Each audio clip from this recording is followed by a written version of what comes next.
haba liba ko me ka dauke ni do Allah do annabi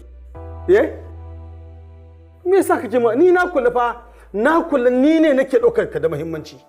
yanzu saboda Allah da annabi tsakaninmu da kai a ce wai an ƙyatta mu tana kotu an shiga kotu ana shari'a da ƙyatta mu wai sai dai ji labari kawai a rediyo da Allah annabi yanzu ku duba halin da suka sa baiwar Allah nan tana zamanta lafiya da mijinta a ɗaki kun saka ta a gaba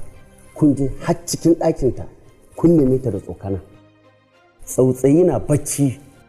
kuka taso shi ya shiga cikinku